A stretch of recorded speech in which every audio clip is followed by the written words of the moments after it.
अब शायद अब उनको हिमाचल की याद आएगी, क्योंकि चुनाव बहुत नज़दीक आ चुके हैं, लोकसभा के चुनाव।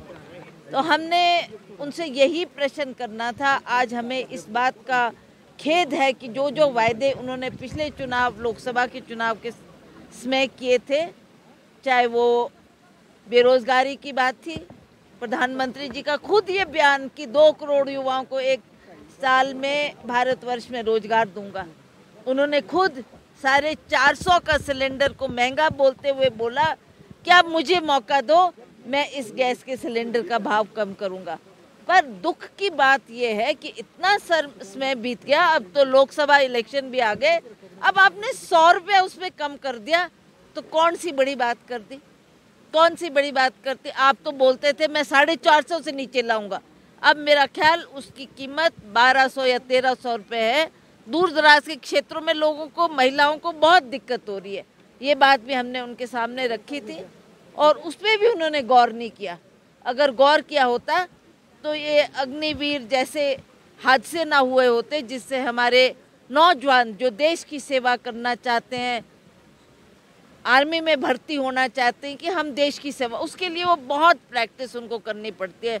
आर्मी में भर्ती होने के लिए उतनी मशक्क़त करने के बाद भी उनकी सुनवाई नहीं की गई, उनकी बात पर गौर नहीं किया गया।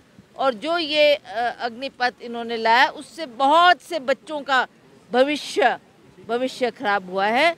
तो ये भी एक कारण था। तो ऐसे कई मसले हैं जो हम बार बार केंद्र सरकार के समक्ष उठा रहे हैं और उनकी बात कर रहे हैं, पर उन्होंने बहुत अनदेखी हिमाचल प्रदेश के लिए की। वो हिमाचल प्रदेश जिसको प्रधानमंत्री अपना दूसरा घर बोलते थे।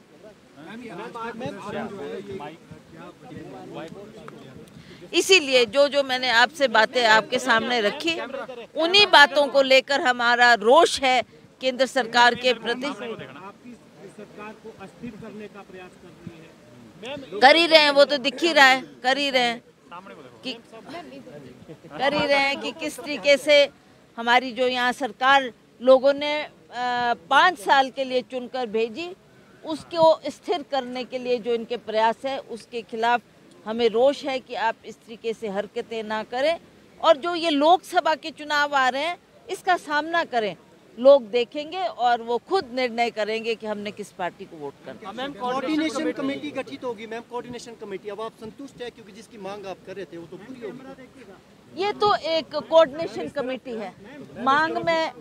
मांग में सिर्फ इस कमेटी के लिए नहीं कर रही थी, मांग में कर रही थी कि हमारे कार्यकर्ताओं की अनदेखी ना करें, उनका कुछ ना कुछ आप निर्णय लें, कुछ फैसला लें। तो ये कुछ कारण थे जिसकी वजह से आज उन्होंने एक कमेटी बना दी है। तो ये खुशी की बात है कि इसमें सीनियर लोग डाले, तो इस पर चर्चा होगी। आपको लगता है कि अब वर्करों को सम्मान मिलेगा?